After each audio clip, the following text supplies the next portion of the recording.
पैसे थी, लेकिन इसकी उन्होंने पुलिस इंक्वायरी करी थी।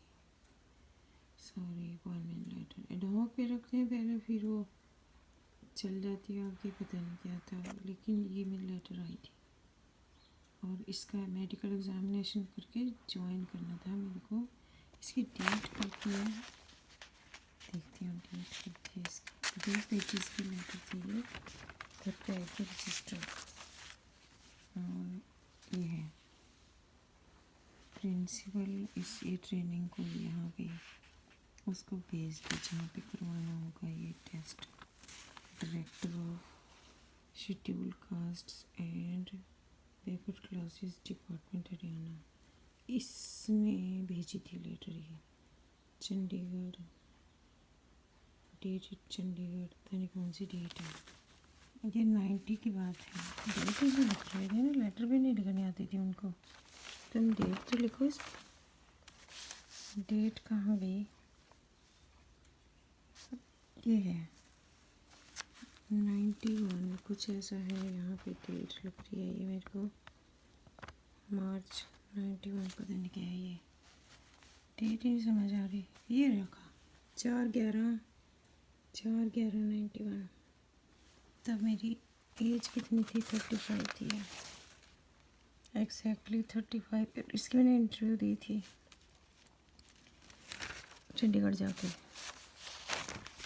फरीदाबाद से चंडीगढ़ में इंटरव्यू अटेंड करने गई थी। और वो जो गजटेड ऑफिसर था जो भी इंटरव्यू ले रहा था, उसने मुझे कुछ क्वेश्चंस पूछे थे, मैंने राइट आंसर कर दिए थे। उसी समय उसने मुझे अपॉइंट कर लिया था।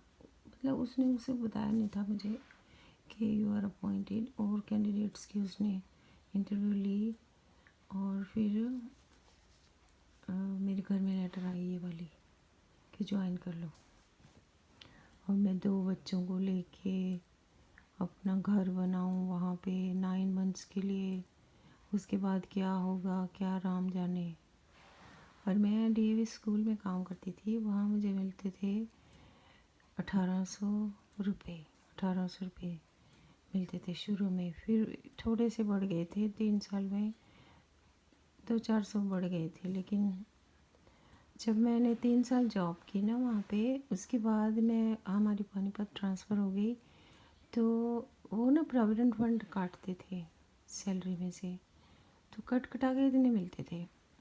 फिर मुझे 3 साल में 11,000 रुपये प्रोविडेंट फंड के मिले थे। फिर मैं वो लेने गई थी, बस में बैठ के खुद लेने जाना पड़ता था। उन्होंने चेक दिया था मुझे, खुद लेने जाना पड़ता था स्कूल में। ऐसे नहीं भी ये तुम्हारा नंबर है और लेटर लिख दो जी भेज देंगे। खुद गई थी मैं बस में बैठ के।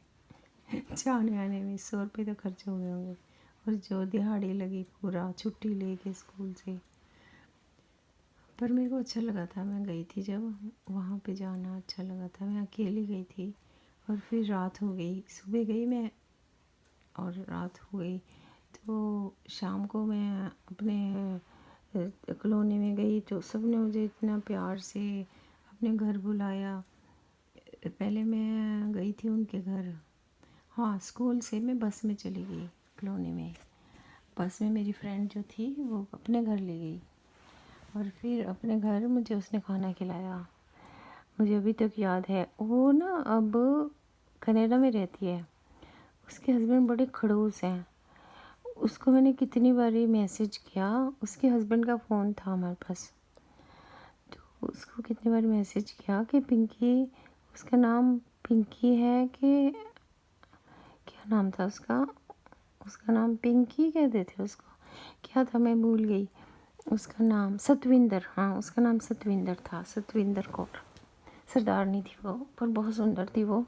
और मेरे को कार में अपने घर ले जाती थी कई बार। उसके पास गाड़ी थी, पुरानी सी कार ले रखी थी मारुति उसने, और वो उसमें स्कूल जाती थी कभी कभी जब बस नहीं होती थी। वैसे मोस्टली बस में जाती थी, लेकिन वो बड़ी अप टू डेट रहती थी, अपने आप को बड़ी मेंटेन करके रखती थी। जॉइंट फैमिली में रहती थी। उसके घर में थर्मल कॉलोनी का घर था। उसकी फ्रेंड ना, उसकी दरानी, उसके सास ससुर, दरानी के 2 बच्चे, उसके 2 बच्चे, सारी फैमिली इकट्ठी रहती थी उनके थर्मल वाले घर में। और फिर पता नहीं कैसे अच्छे से रहते थे वो। बहुत बड़ा घर था, एसडीओ थे उसके हस्बैंड, उनका बहुत बड़ा घर था, जैसे हमारा बाद में हो गया था वैसे ही, लेकिन उनका पहले ही था और शुरू में एसडीओ लगे थे। तो कॉलोनी में ना, थर्मल कॉलोनी में घर मिलता है। पहले जो छोटे वर्कर्स होते हैं उनको 2 रूम सेट मिलता है, लेकिन जो जूनियर इंजीनियर्स होते हैं उनको 3 रूम सेट मिलता है, लेकिन जो एसडीओज और एई वगैरह एससी वगैरह होते हैं उनको कोठियाँ मिलती हैं बहुत बड़ी बड़ी।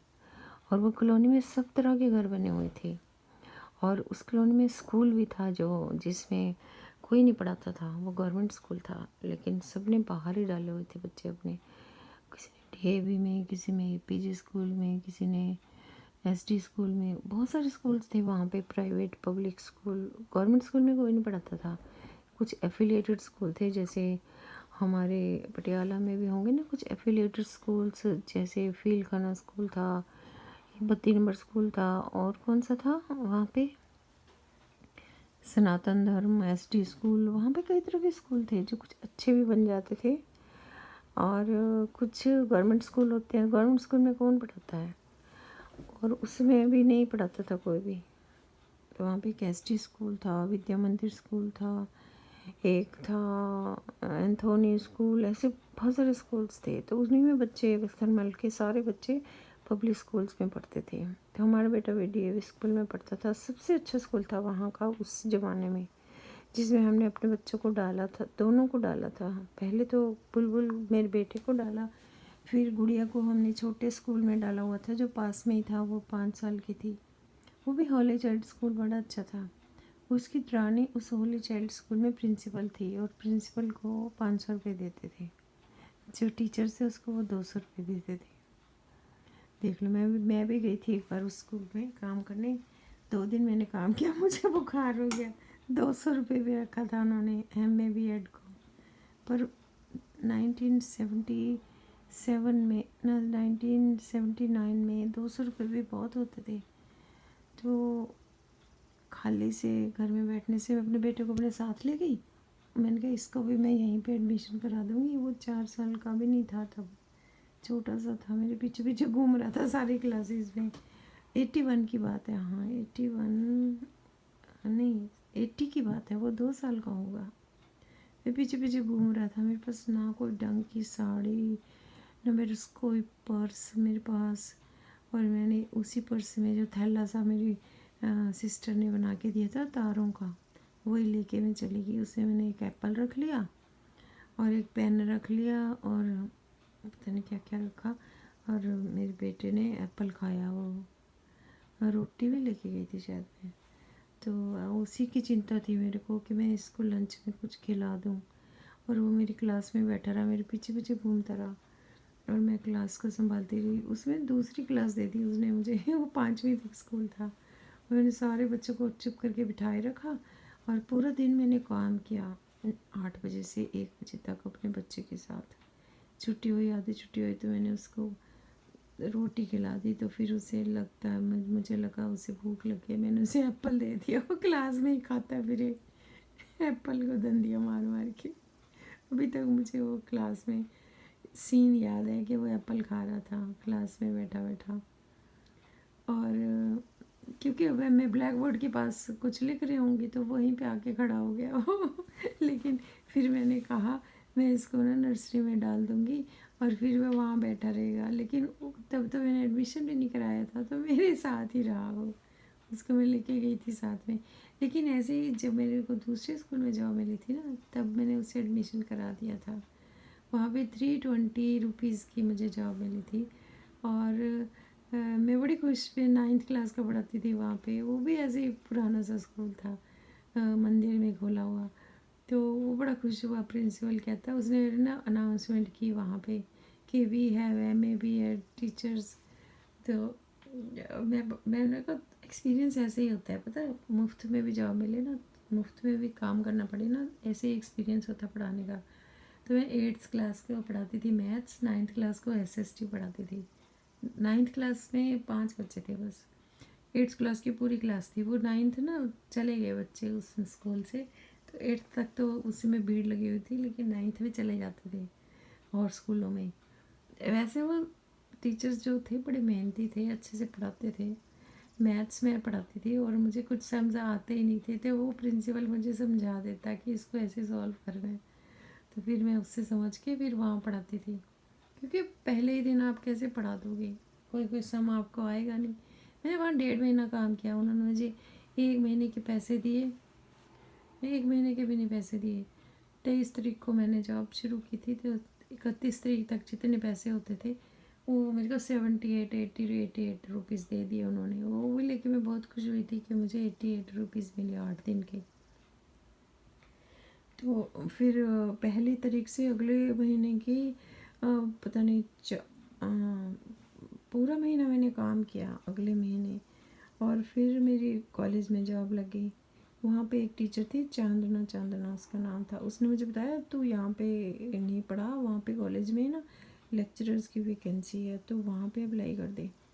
तो मैंने वहाँ पे अपने हाथ से लिख के एप्लीकेशन दी। प्रिंसिपल ने मुझे घर से बुलाया कि यहाँ पे 2 पीरियड ले लेना, 500 रुपये मिलेंगे। 81 में 500 रुपये बहुत बड़ी बात होती थी। मैं तो इतनी खुश, जैसे 9 क्लाउड पे पहुँच गई मैं। मैंने अपने हस्बैंड को बताया कि मैं ना कॉलेज में पढ़ाऊँगी, वहाँ पे मुझे जॉब मिल गई। मेरे हस्बैंड ने मेरी बहुत हेल्प की। मैं सुबह सुबह पढ़ के जाती थी, इतना सारा मुझे पता ही नहीं चलता था मैं कैसे पढ़ाऊँ। फिर मैंने धीरे धीरे पढ़ाना सीख लिया। मैं लेक्चर तैयार करके जाती और बहुत अच्छा पढ़ाती थी। फिर उस प्रिंसिपल ने मुझे बोला कि हम 7 दिन देखेंगे, अगर बच्चे सेटिस्फाई हुए तो हम आपको कंटिन्यू करेंगे। तो 7 दिन के बाद मैं पूछने गई, मैंने कहा मैंने तो अपनी दूसरी जॉब भी छोड़ दी, अब मैं मेरे को बताओ। तो कहती हाँ ठीक है, बच्चे कह रहे हैं अच्छी है टीचर, अच्छा पढ़ समझ में आ जाता है उन्हें। तो मुझे हिंदी में पढ़ाना होता था और हिंदी में मेरे को पता नहीं चलता था हिंदी में कैसे बोलूँ। कभी मैं इंग्लिश बोलती, कभी मैं हिंदी बोलती, लेकिन मैंने सीख लिया था हिंदी में पढ़ाना। जैसे पता नहीं मैं कैसे पढ़ाती थी, मुझे समझ आज तक हैरानी होती है मैं हिंदी में कैसे पढ़ाती थी। उसमें ऐसे ऐसे टर्म्स होती थी जैसे हम पंजाबी में पढ़ते थे, ऐसे हिंदी में होता था। पता नहीं मैं कैसे पढ़ा देती थी, मुझे आज तक बड़ी हैरानी आ रही है हिंदी में कैसे पढ़ा देती थी मैं। हमारी नीड्स, हमारी वांट्स 3 तरह की होती हैं। ज़रूरतमंद वांट्स, लग्जरी कंफर्टेबल, उसको क्या कहते थे, आरामदायक नीड्स। फिर तीसरा कहते थे हमारी जो है वो luxuries, comforts and basic necessities. Needs का एक चैप्टर था। तो मेरे को अभी भी नहीं बोलना आ रहा मैंने हिंदी में कैसे पढ़ाया 10 साल तक। फर्स्ट ईयर को मैंने पढ़ाया, मैंने प्रेप को पढ़ाया, फिर मैंने 12 वहाँ 11th के क्लास प्रेप होती थी। 11th के बाद बच्चे, लड़कियों का कॉलेज था वो, वुमेन कॉलेज था। तो बहुत खुश थे बच्चे। बीएससी सेकेंड ईयर में मुझे बिल्कुल प्रॉब्लम नहीं होती थी। इकोनॉमिक्स एक सब्जेक्ट था, 3 दिन मेरी क्लास होती थी। बाद में जब मैंने, वो भी मेरी जॉब चली गई थी, तो मुझे इतना मज़ा आता था पढ़ाने में, वो हिंदी में भी इतना मज़ा आता था मेरे को पढ़ाने में ना। जुबान ही याद था 10 साल में, मैं ऐसी बुक भी नहीं लेके जाती थी, जुबानी मुझे याद होता था क्या पढ़ाना है। उसमें एक इंडियन इकॉनमी का वो होता था, इंडियन इकॉनमी का एक बुक होती थी, एक होती थी 2 पार्ट्स में होती थी वो। जो प्रेप क्लास होती थी उसमें 2 पार्ट्स में इकोनॉमिक्स होती थी। आधा पार्ट था इंडियन इकोनॉमिक्स, आधा होता था ये जो जिसमें होता था डिमांड सप्लाई। ये जो चैप्टर्स होते थे, डिमांड सप्लाई,